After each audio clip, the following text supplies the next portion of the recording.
Welcome back to the New News with your host Olivia Jane, where we discuss what the hell is going on around the world and how it affects the average person like you and me. Up first, the ever-reliable BBC have apparently discovered that Italian tomatoes sold in UK supermarkets like Tesco's have actually been produced in China under enforced working conditions before being transported to Italy and being turned into Italian tomato puree, which is then in turn stocked in your friendly UK supermarkets. Surprisingly, all supermarkets are denying any knowledge of this because, after all, it is the BBC reporting and trust in them is at an all-time low. Questions are being asked whether this is as bad as the horse meat scandal of 2013, where horse meat was found in multiple products sold by Tesco's and many other high street outlets. Will it make us consider where our food comes from the next time we shop? Or is the easy option the best option? Food for thought, perhaps. Now, the ultimate fruit and veg man, have a look at my lovely pears, Gregg Wallace, the master chef of controversy, has once again found himself in the spotlight with more allegations of inappropriate behaviour that includes sexualised jokes and even an instance of appearing partially nude at a filming event. In 20 years, over 20 years of television, can you imagine how many women, female contestants on MasterChef, have made sexual remarks or sexual innuendo? Can you imagine? These accusations, some dating back as far as 2005, have led to Wallace stepping down from his hosting duties. But don't worry, he's adamant that he's done absolutely nothing wrong. In a classic move, Wallace took to social media to firmly deny the claims, describing them as false and emphasising his cooperation with the BBC's current investigation, and reiterating that all the allegations had all come from middle-class women of a certain age. Now, I've been doing MasterChef for 20 years. Amateur, celebrity and professional MasterChef. And I think in that time, I have worked with over 4,000 contestants of all different ages, all different backgrounds, all walks of life. And apparently now, I'm reading in the paper, there's been 13 complaints in that time. Now, in the newspaper, I can see the complaints coming from a handful of middle-class women of a certain age just from Celebrity MasterChef. This isn't right. Whilst the BBC investigates yet another of its staff, Wallace has expressed gratitude to his fans for their support, even the middle-class ones of a certain age. In a move that shocked approximately no one and yet somehow managed to surprise everyone, President Joe Biden exercised his presidential powers to pardon his son Hunter Biden for federal charges of tax evasion and buying a gun whilst under the influence of addiction. Yes, the same Biden who once firmly declared he would never use his office to aid family members. It's heartwarming to see such principles take a backseat when you're leaving your job. Hunter Biden, a man who somehow managed to forget to pay $1.4 million in taxes while purchasing a firearm while intoxicated, was staring down the barrel of serious legal consequences and a long jail time. That is until dear old dad stepped in with a pen and a pardon. The pardon, of course, has sparked heated debates. Some argue it was a politically motivated move to sidestep a public relations disaster because nothing says electable quite like protecting your tax-evading, gun-buying son. Others question whether clemency should ever be used in family matters. But, to be fair, Hunter Biden isn't exactly a trailblazer here. After all, the new president of the United States, Donald Trump himself, is a convicted criminal. If nothing else, it's comforting to see both sides agreeing on something. For Republicans, Hunter's pardon is of course the scandal of the century. But when your party's leader has been found guilty of fraud, your moral high ground starts to resemble more of a slippery slope. And for Democrats who are trying to explain why Hunter's gun crime isn't like other gun crimes, it's a PR nightmare, wrapped in a contradiction and served with a side of awkward Thanksgiving conversations. Ultimately, the pardon leaves us with one undeniable truth. American politics is now the world's most watched reality show, complete with dramatic plot twists, family feuds, and a cast of characters that would make Shakespeare jealous. Next, following on from Australia's groundbreaking move to ensure kids under 16 are safe, Australia has enacted a law banning them from accessing social media platforms. The reasoning behind this visionary legislation is as noble as it is familiar: protecting kids from cyberbullying, privacy risks, and online predators. Because nothing says safe online environments like forcing under 16s off mainstream platforms and into the waiting arms of poorly regulated, obscure corners of the internet. How about banning cyberbullies from having a phone? One thing you can say about social media is that it is fairly straightforward to track where a post originated from.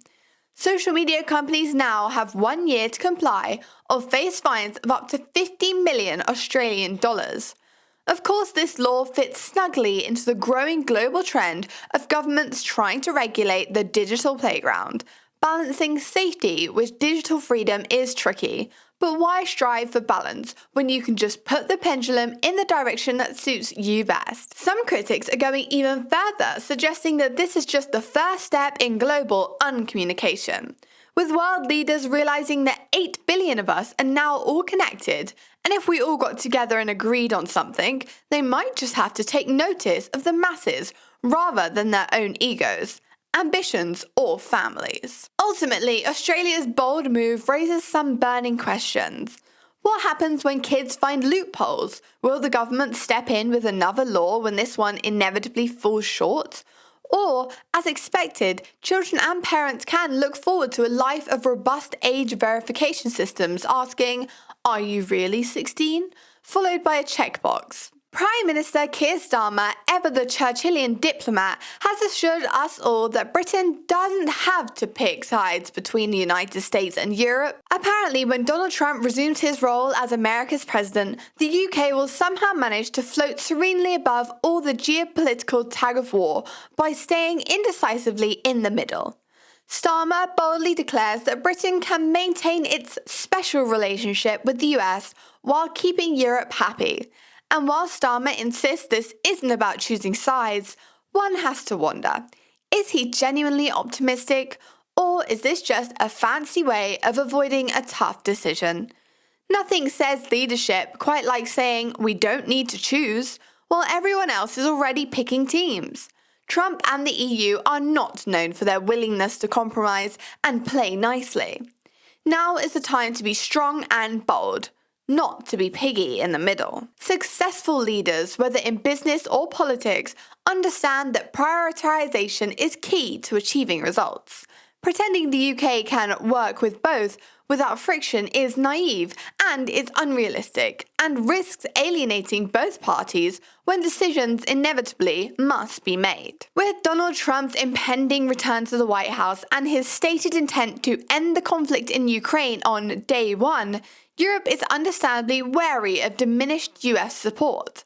Starmer's vague promise to invest more deeply than ever in the transatlantic bond while also rebuilding ties with Europe lacks specificity and reeks of pandering. A strong leader would provide a clear vision of how the UK intends to navigate these diverging priorities, rather than relying on platitudes. Starmer touts his every meeting he has as a triumph.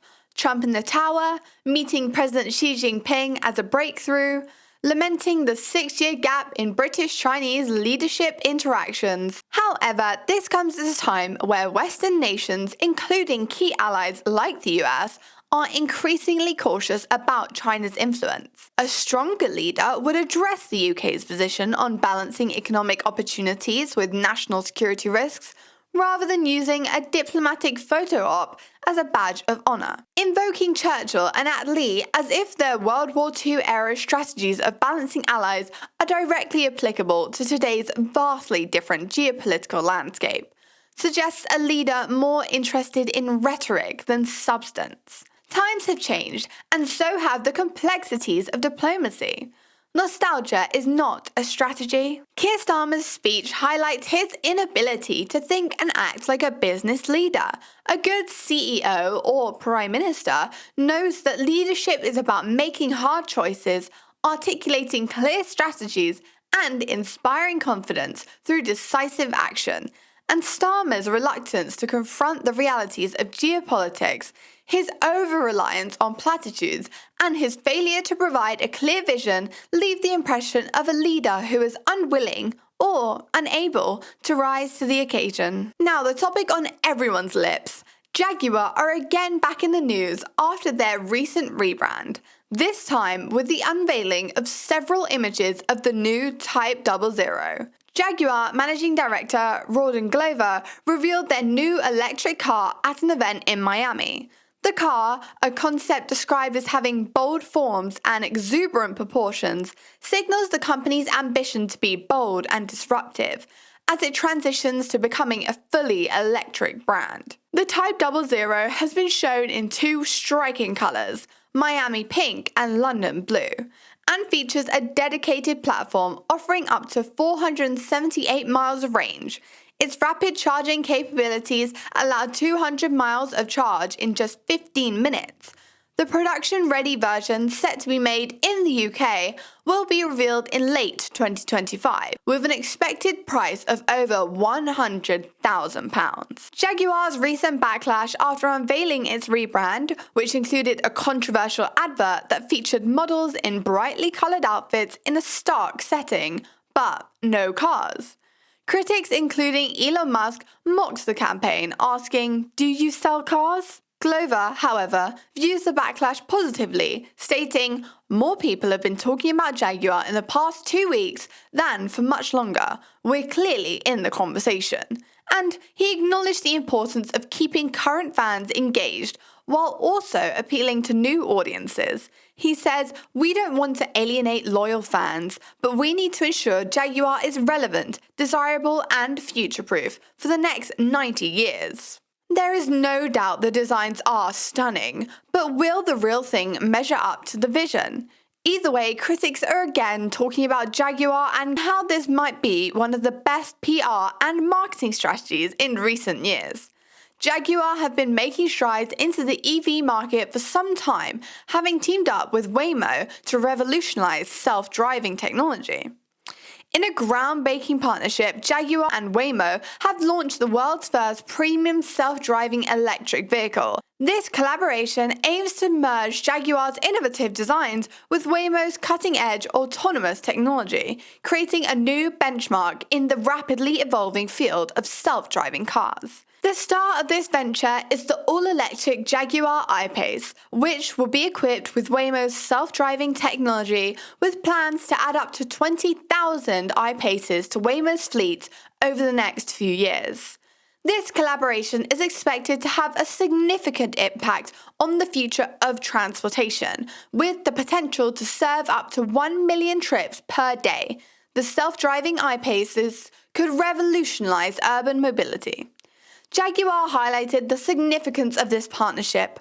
"Our passion for further and advancing smart mobility needs expert long-term partners. In joining forces with Waymo, we are pioneering to push the boundaries of technology." This venture represents a significant step towards a future where self-driving vehicles are not just a possibility, but a practical reality. As the automotive industry continues to evolve, partnerships like this between traditional car manufacturers and tech companies are likely to become increasingly common, shaping the future of transportation and urban living. And that's all from me today. Thank you so much for watching. Make sure to interact with this video as much as you can. Follow along with us on social media, link down below, and I'll see you next week. Bye!